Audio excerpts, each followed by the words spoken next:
Now we're rolling. Damage Plan MMA podcast. I'm Jason, as always, my co-host, the voice of MMA in Utah, Mr. Zack Partridge. This podcast is brought to you by Contender Clothing. Check it out. What does that one say? Death touch. I'm gonna make death touch. I'm gonna make death touch. All right, I like that. We got a nice little shipment of Contender Clothing again. Got some new boxer briefs, some new shirts. Go to their website and follow them on Instagram. They have a lot of really cool stuff. I love working out in their underwear. They're awesome. Super comfortable, and they have tons of cool shirts and designs. And they support MMA fighters. And they support local MMA fighters. And Tyson Fury. That doesn't hurt as well. Holler at your boy. Anyways, so go check out Contender Series. We had a pretty awesome freaking fight night. What? We had a good weekend. We had a great weekend. Lions win. So all of you out there, Cherie, Cody Bunderson, all of you. Lions win. Stick it. We're on a roll. Lions, baby. We're on a roll. If you're a Vikings fan, your team's not good. That's what you get. Not good. That's what you get. Packers, we're coming for you next. I thought we were going to blow it. I'm not going to lie. I took a nap. I thought it was over. I thought it was over too. I'm like, I woke up and they won. I was like, wow. Zach texts me. He's like, are the Lions really going to win today? And I'm like, no, they're going to blow it in the fourth quarter like they always do. They almost did.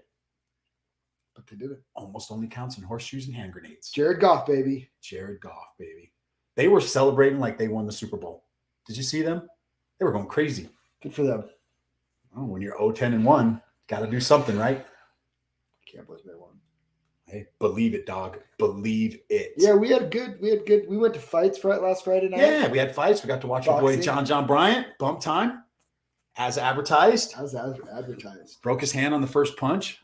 He cracked him with that first one punch too. Wobbled the kid a little, but the kid was tough. He kept fighting. It ended up going to a decision. Who was the kid? What was the Polynesian kid that fought in the main event? He looked like David Tua, man. That guy was a freaking wrecking ball. Leia? What was his last name? Bishop Leia. Oh man, that guy was a killer. Ooh. Corner had to throw in the towel on that one. That kid was like the mini freaking David Tua. Crazy. No, they were fun, man. We had some good UFC fights. We got to watch our boy Chris Curtis with another. Chris, Jason wouldn't pick you on the podcast. I had all the faith in the world in you again, and you proved me right again. The only thing that matters, Chris, is I bet on you. And we all bet on you. And I won. That's all I care about. We'll keep cashing that. Yeah, keep fighting all these guys that are. He said he wants to fight next week. Let him. He's like, I want to fight next week. I'm fine. I didn't take any damage. UFC 2. He didn't. No, he didn't take any. So stylistically, let's all truth be told, that should have been a harder fight for Chris Curtis. You think Brendan Allen underestimated him a little? Didn't take him serious? You would think no. Brendan Allen's only 2 losses now are to Sean Strickland and Chris Curtis in the UFC. Maybe it was in the back of his head that Sean Strickland was in his corner. And Sean probably wasn't being quiet.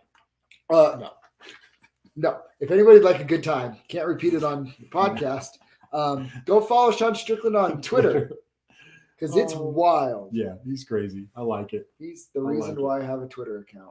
So this week was a reminder of why I should not make my picks before I watch the face-off, because I made a couple changes on my bets because I watched the face-off and I was like, I didn't bet on this fight, but I think we both picked Smolka in this. I just thought Smolka had just too much experience, and Vince cracked him. That was one of the ones where after I watched the face-off, I was like, I kind of like Vince in this one, man. I didn't bet it, but I picked Smolka. I'll take the L because I picked him. You took an L, but I'll take it. More than happy that Vince won. Yeah. Next up, Claudio Puelles against Grutzemacher. That knee bar was nasty. First UFC fighter to win 2 UFC fights via knee bar. That was nasty. Nasty knee bar. Little confused on the Menefield and William Knight. That was one I actually changed my bet on. I actually bet on William Knight last second. I don't like it when you do that. We got to watch the face-offs. Thanks for the heads up. Okay, dickhead. Let's make a deal. This week we watch the face-offs and then we record. Okay.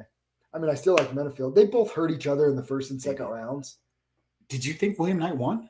No. I didn't either. I'm like, I thought I lost. I'm like, all right, I lost. And then I saw he won. I was like, whoa. No, I thought Menefield won 2 rounds, but I mean, it was close enough. I don't think it was a robbery. I don't think any one of those guys are going to make any kind of waves in the 205 division. So no. But guess what? So I started off slow, but this is where I went on my tear. On the run, baby. Zach's on the run. Cheyenne, Velismas, she looked good. It was a fun fight. It was a fun fight. They were banging. I'm starting to think she's getting a little momentum heading in the right direction. I like it. I like her a lot. 115-pound division, like it's fun, it's exciting. Like she could be up in the mix soon. And you and I were a little cautious because we didn't know how the whole divorce thing, getting your name changed, but she looked phenomenal. Well, I said it's either going to be good or bad, and I think it was good. You know what? I actually think she was herself. I do too. Which shows a lot of maturity in the fight game. And training down there at Extreme Couture with all those guys. She's at Extreme Couture, right? Yeah, she's at Extreme Couture. Yeah. Because Destiny was in her corner. Oh, was she? Yeah. Nice. Anyways, great win for Cheyenne. Next up, Brian Babarino and Darian Weeks. I actually bet on Weeks as an underdog. See, I had Babarino in that one. I didn't bet it, but that's I actually bet Weeks. And dude, that was a close fight. That was closer than I mean, he came in short notice. He proved that he belonged there. Yeah. But I mean, I bet on Babarino just because I got the experience and stuff. And I think that's actually what won him the fight. Yeah, I mean, Weeks was coming though. He was bringing it. It's a good fight. Yeah, great fight. Manel Cap and Sahagas Zumagulov. Dude, Cape is on a run now. Is he coming up? Finding his groove. He's coming up. Finding his groove. He looked good. He looked really. That was the first time where I thought he looked. It's like, oh, okay. Now you can see what everybody in Ryzen was seeing. That's the hype. Tusco, big L on this one. Yeah, man. I you know what? I didn't bet it. I picked Patola, but I was like, you know what always gets me is when everybody's on one side and everybody was on Maki, and I was just like, I just can't get down. I was all over Maki. I really thought that if anybody's getting knocked out, it was him. Like, who knocks out Hawaiians? But to Todorovic, he did the same thing he always does. He still left his chin up. In fact, he got cracked. He just didn't drop him. I hate that. Alex Morano and Mickey Gall went to a decision. Morano, I kind of thought Gall might be able to pull that set. We said he was a live dog. I picked Morano, but I said, like, Gall is a live dog. Like, this could be scary. Like, that was a stay away for me. Like, if I was like, but I was happy that Morano won. But Morano looks like he just got off the freaking couch and just like, you know what? Let me put my Keystone Light down and my bag of Cheetos, and I'm going to go in there and Cheetos? I'm going to kick some ass. He didn't eat fire Cheetos? The Cheetos. Takis. He eats Takis. Takis, for sure. Takis and Keystone Light. Is it Keystone Light? Is that the cheap beer? You probably don't know, do you? I don't have a freaking clue, dude. I don't drink. Have you ever had a drink of beer, liquor? No. And You're not missing anything. I don't intend to. No, here's the thing. And people are like, oh, yeah. See, I'm not an acquired taste type guy, too. Yeah. It's like, after a while, like, it's not bad or whatever. For me, I'm like, if it doesn't taste good, I'm not going to eat it or drink it. Like, I'm not going to be like, only drink this. Oh, that smells horrible. Like, here, let me see if I can acquire this taste. No, I'm just not going to do it. That's why I don't drink. I mean, I don't like it. I don't like the way it makes me feel. Damage plan. We're straight edge at damage plan. Straight edges. See, Steve, we're following your lead. Oh, boy. Next up, we just talked about that. Our boy Chris Curtis coming through. Dude, Chris is making some waves in the 185 division. 2-0, short notice fights. Not only did I bet this, put him in my DraftKings and like made the argument where I thought he was going to win. I said this the first time I watched him fight, cage side, called this fight against Jerome Hatch. Yeah. And you could just tell the way he moved, fight IQ and everything. I was like, I even said, I said, dude, there's a bunch of 185ers in the UFC that he's better than right now. And he's proven. And wasn't Brendan Allen just outside the top 15? Yeah. Yeah. And he kind of beat him kind of easily. Yeah. And Phil Hawes was supposed to be a bad matchup for him. Yeah. And he was getting tagged and pieced up in that fight, but he never got hurt and he was kind of fine. And then once he turned it on, he just kind of put him out. It's like, is Chris Curtis a top 15 185 right now? And oh, by the way, PFL was 170 and can make 170. Yeah. It's hard, but he can. So it's like, is he a top 15 guy? Put him up there. He's got to be close. You take two guys that are with so much hype behind him on short notice fights and you knock both of them out. 50 G's, baby. Did you see that thing where he said he only had $10 in his bank account before his last UFC, and now he's moved up two tax brackets in less than 6 months or something like Good that? for him. Good for him, He man. deserves It's good. it. He does deserve it, man. He's a good dude. Clay Guida versus Leonardo Santos. I cashed that one. Guida's the man. Clay Guida. That's my guy. Okay. Here, listen. Okay. I did bet Guida too. This is where the underdog cash should start coming in. I love Clay Guida. And anybody out there, I'm not taking shots at anybody specifically, but people are saying they got screwed. That fight should have been stopped. No, because guess what? No nonsense. Keith Peterson knows that Clay Guida is tough and won't stop He moving. didn't take any punishment. And he didn't take, look at his face. He didn't really take any real damage. I mean, he went down, but he went It right was to a the body single leg, shot. and he kept fighting. It wasn't like he was Resting. cut it up. He wasn't was resting. going for it. Yeah, he wasn't resting. That was good refereeing. That was a by Keith. great refereeing for Keith Peterson, Because we have seen fights stopped in those positions. which would have been bullshit. At that level, you cannot stop that fight then. Okay, so I'm gonna dial it back. Okay.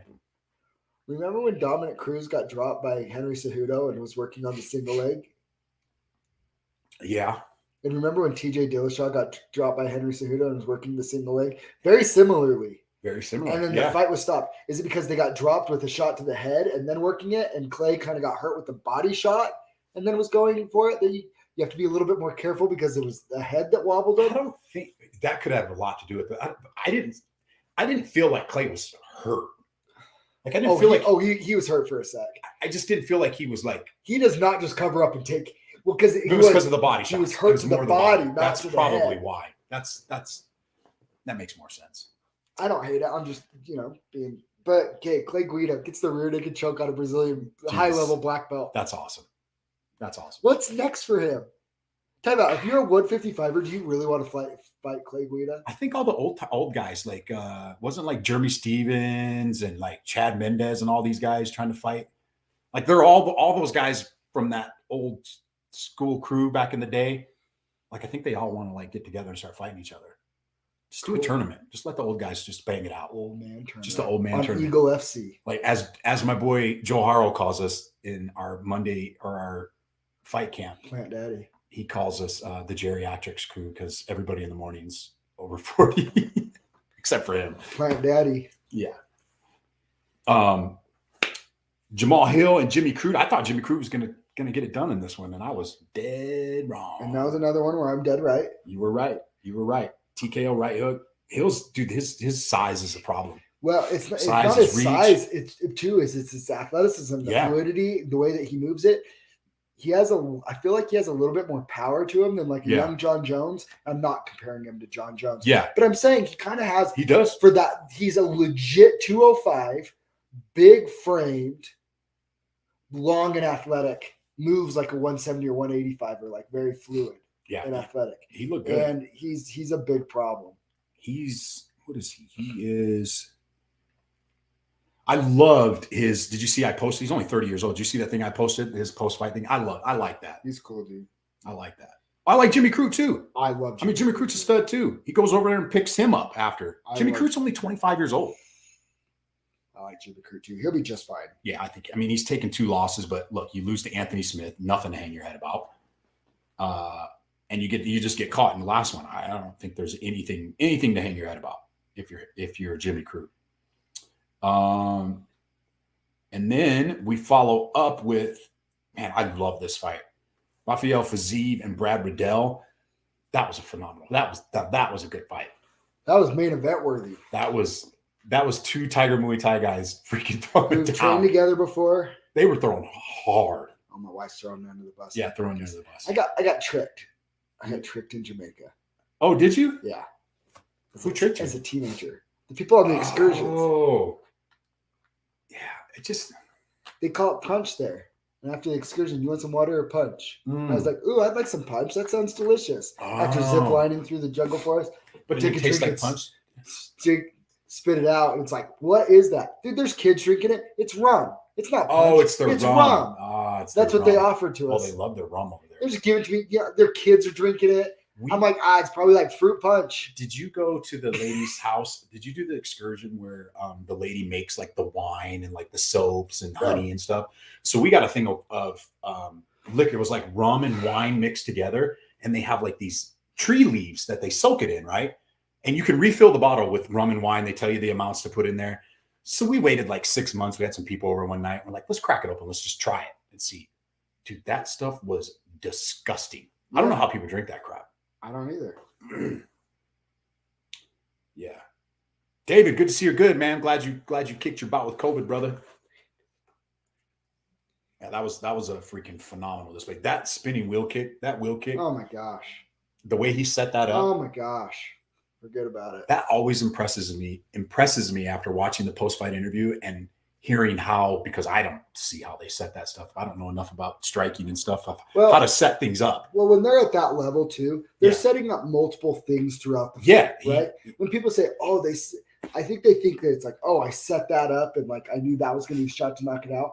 Where if you give most people, that might be the case sometimes, but I think a majority of the time what you're doing is you're trying to set multiple traps, right? You're trying to set traps that, hey, so I'm going to be doing this. Now, if they do this, then I'm going to be setting this up. But if they go this way, then I'm going to set this up. Or if they stand here, I'm going to do, And so they're really opening up multiple options and then having to recognize which way out the person takes. Yep. And that's exactly what Fiziev did. He said, I back him against the cage. And as he circles out to the right, he drops his hand. He said he did it first 2 rounds. And before he even exited, he was already throwing the kick. As soon as he stepped to the right, he was already throwing that kick. Just bam. And that's one thing that, what's incredible with Fiziev, and he's high level and we all kind of know where he's at and where he's heading to.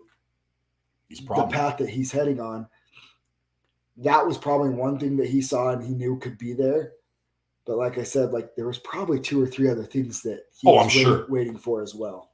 It just amazes me watching those guys at those levels are just,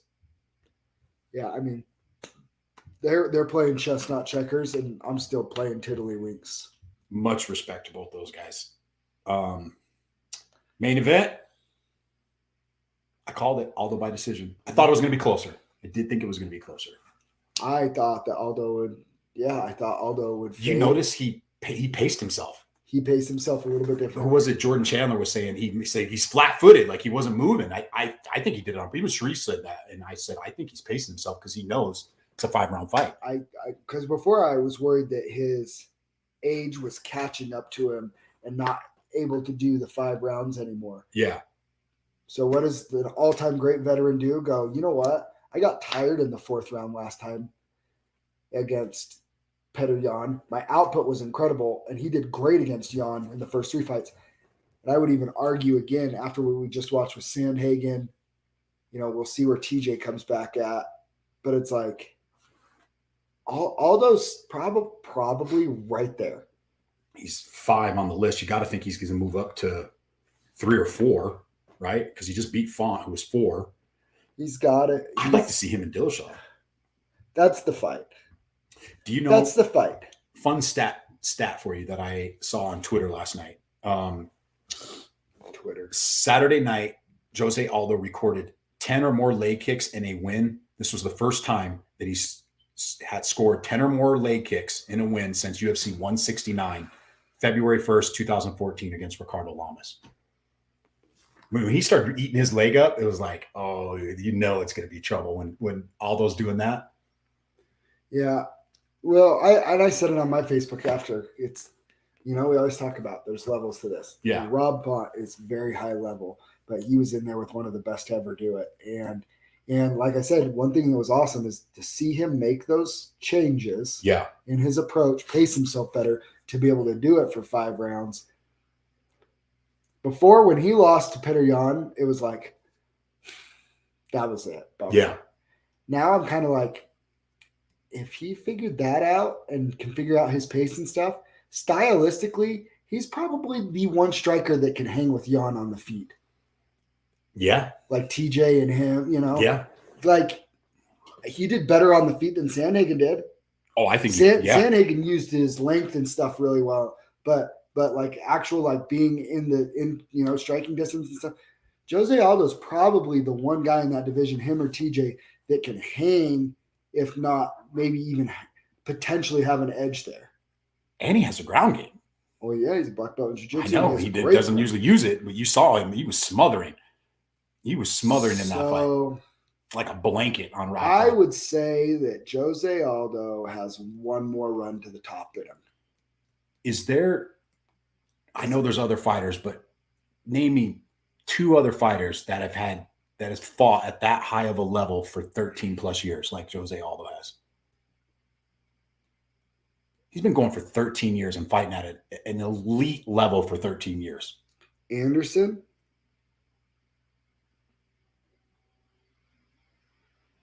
Anderson ended on kind of a bad note, though, didn't he? And Jose will eventually, probably. Okay, fair enough. John Jones? Yeah. Who else? Anybody else? No, because GSP kind of went in and out. Matt Hughes was pretty good for a long time. BJ Penn was really good for a long time. Couture? But he started so late. He started late, yeah. His career wasn't that long. I mean, there's no and ifs or buts. If Jose Aldo isn't your greatest featherweight of all time, he has the greatest featherweight career of all time. And that's not even close. Being undefeated for over 10 years. Yeah, he's phenomenal. I'm on board. Demetrius Johnson, yeah, David King. What happens to Rob Font? I think he'll bounce. Well, the crazy thing is I think we just saw his ceiling because he's 34 too. Yeah, he's 34. I mean, have him and Sandhagen fought? They haven't fought, have they? Don't do him like that. Why not? Oh, I mean, who else are you going to give him to? You're going to fit him to Marab? yes. Marab is just going to take him down and wrestle him to death.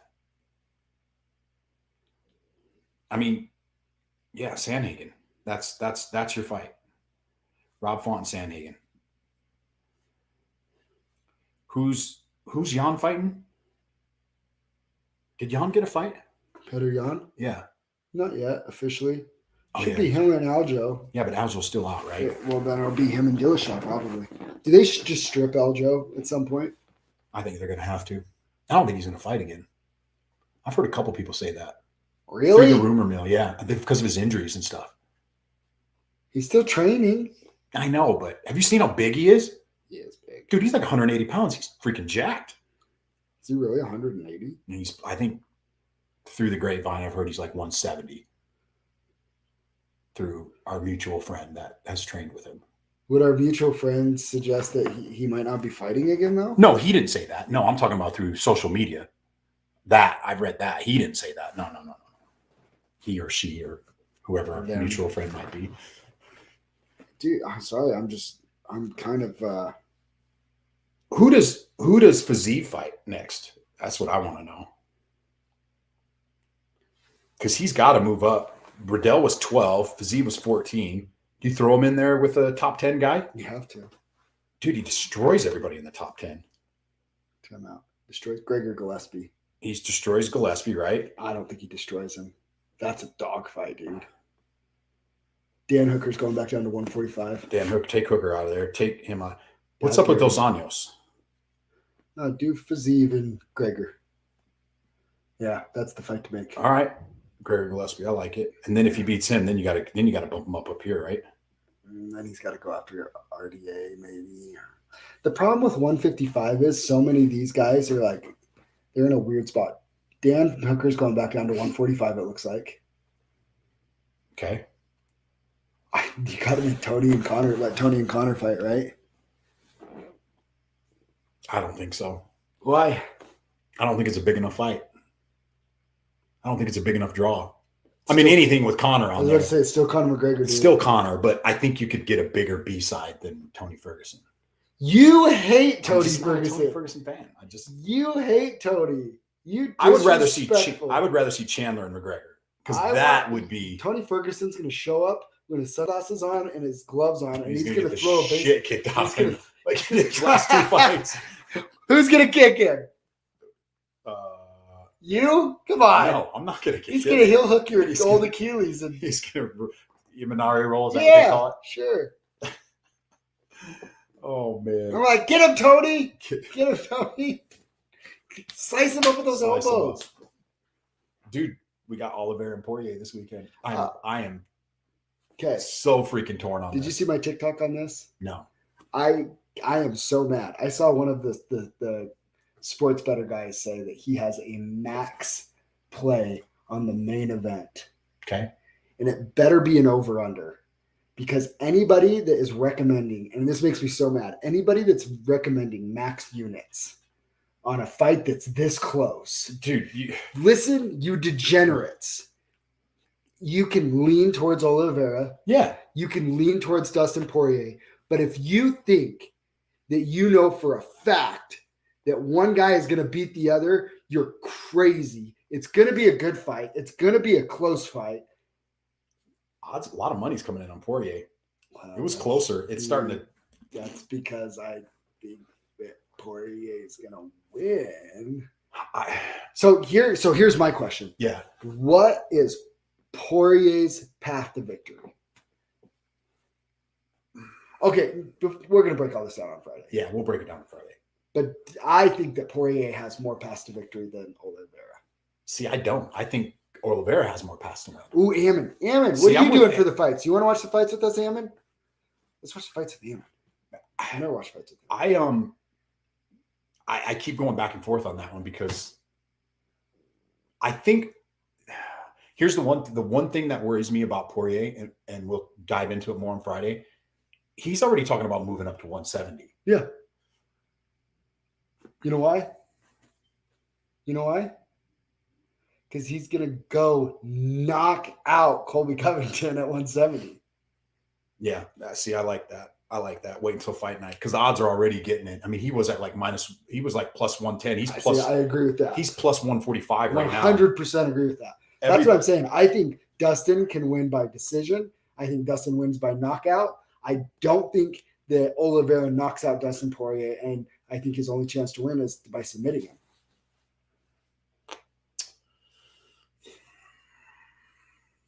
I think Dustin's the better boxer. I think he touches him more. See, I don't know. I don't know if I agree with that. I don't know yet. I'm having a hard time with it because I'm like, okay, that's cool, but I agree with that. I think if it goes to a decision, and I actually think it's going to be what up, Zeke. I actually think that is that fight is so freaking good that we could see a 5-round fight that's just epic. What's the odds on Zeke's next fight over under 1.5 rounds? No, didn't you hear for him? What? It's just half round.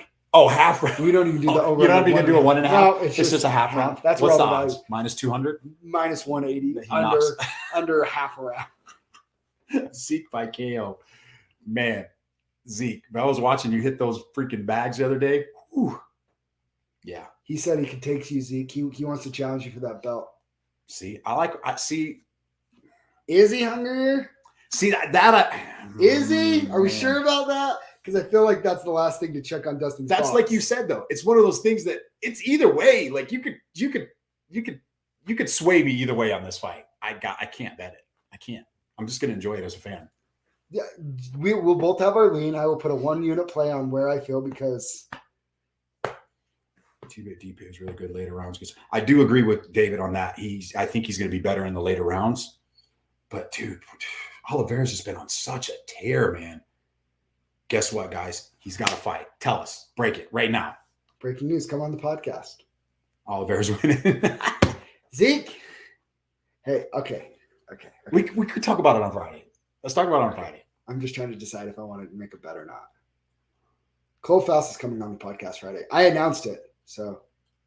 Oh, shit. Eli thinks Aldo is the GOAT. In a 3-round fight, I agree. He beats TJ? You think he beats TJ? I do. 3 rounds? I think he does too right now. I do too. But I think it's a damn good fight. Oh, my. Got to make that fight. Take Eli, when are you fighting again? Let's get Eli fighting again. Take my Dude, that Kimura, he caught that guy in the last was nasty. That guy's not going to be able to wipe himself for 6 months. You guys listening, go watch Eli's last fight for Fight Island in Florida, and he freaking Kimura's this kid. And I think he still has his arm. Probably in his carry-on luggage. Probably. Like I said, I don't think that guy's going to be able to wipe himself for a while. No. He's got to get one of those, what are they called? The spray. Oh. Dude, my in-laws bought us one for Christmas. Did one they? year. Do you use it? No. Why not? I tried it one time. I'm like, this You're like, this is not for me. No, I'm a baby boy. I'm the white guy. I'm not. Not for me, huh? No. No, It's a little woo. And you can get the one. You can get the fancy ones. You want to know what's cool is you can get the ones that have like the heated seat and like it heats up the water. Like it's legit. Oh yeah. Yeah, it's crazy. Hey Zeke, guess what? Dustin Poirier's winning that fight, dog. I want to see Zeke fight again. I feel sorry for whoever he's fighting again. What if they put him in there against Godzilla? I feel sorry for Godzilla. Okay. Because he's going out under round, under a half round. Did you see how Zbula spraying down his car with this pressure wash? He couldn't even stand. He's at the car wash. You know how strong those things are? And he's like, "Wah!" Not in amateurs. What? Yeah, Shree's talking about the thing we had that with the heated seat. Yeah. You guys don't use it. Sheree, why don't you use it? I wish I could tell that story, but I can't tell. What story? I can't tell the story. You can tell me after, right? I can tell. I already told you the story. Okay, tell me after that. I'll repeat that on my TikTok, and then we'll post it. Oh, we'll see you guys in about 40 minutes. We have Calvin Parrington coming on. He is part of the main event for Steel Fist Fight Night on December 17th. I'm so excited for this fight card. Great way to finish the year. Great way to finish the year. I'm stoked. So tune in about 40 minutes. We'll be back. We'll be back live with Calvin. Thanks, you guys, for tuning in. We out.